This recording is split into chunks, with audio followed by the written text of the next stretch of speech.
Assalamualaikum warahmatullahi wabarakatuh. Halo semuanya.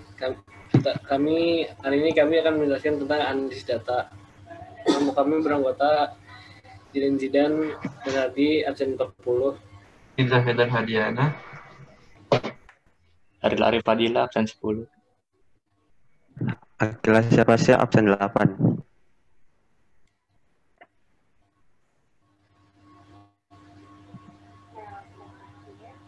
Pengertian data. Data adalah sekumpulan keterangan atau fakta mentah berupa simbol, angka, kata-kata, atau citra yang didapatkan melalui proses pengamatan atau pencarian ke sumber-sumber tertentu. Fungsi data. Untuk menentukan suatu keputusan, menentukan jenis, metode untuk pelaksanaan suatu kegiatan, sebagai komponen utama dalam sistem informasi karena data sebagai dasar penyedia informasi.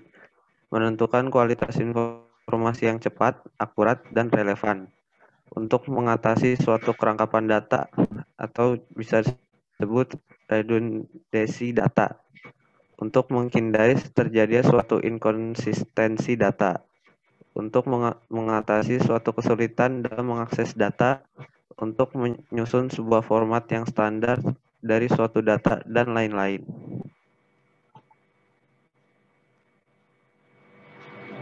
Oke, perbedaan data, informasi, dan pengetahuan. Data adalah sebuah fakta atau serangkaian fakta yang mewakili suatu kejadian. Informasi adalah hasil pemrosesan dari data yang telah terkumpul hingga memiliki arti dalam suatu konteks tertentu.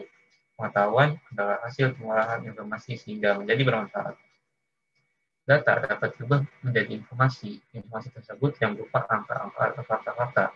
Data bisa menjadi informasi apabila data tersebut memberi makna.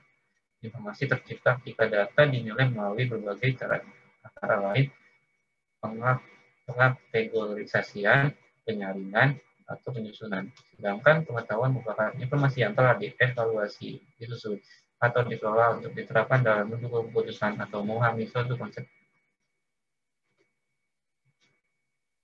Metode pengumpulan data. Nah, yang pertama ada angket. Angket atau biasa disebut dengan kuesioner adalah teknik pengumpulan data yang dilakukan dengan cara memberikan seperangkat pertanyaan atau pernyataan kepada orang lain yang dijadikan responden untuk jawabnya.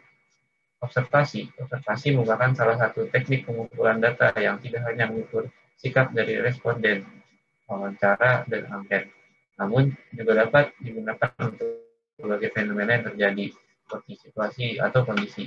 Teknik ini digunakan dalam penelitian ditujukan untuk mempelajari perilaku manusia, proses kerja, gejala alam, dan dilakukan pada responden yang tidak berusaha. Wawancara merupakan teknik pengumpulan data yang dilakukan melalui tahap terbuka dan tanya jawab langsung antara pengumpul data maupun peneliti terhadap narasumber atau sumber data.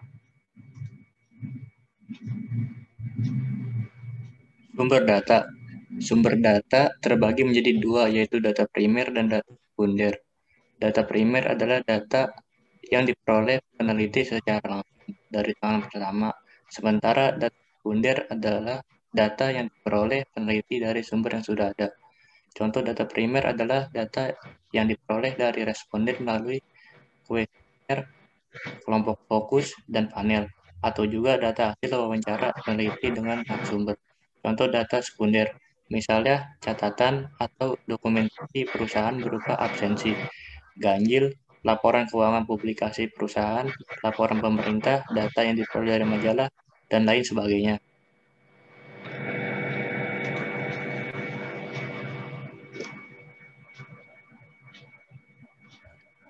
Wisdom Hierarchy DIKW.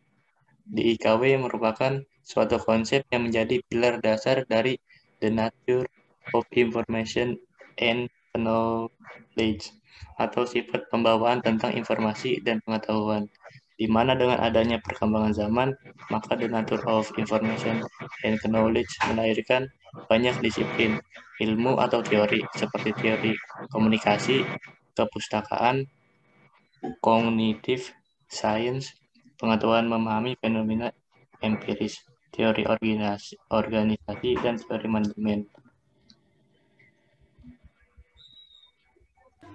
Sekian dari kami, mohon maaf jika ada kesalahan. Wassalamualaikum warahmatullahi wabarakatuh.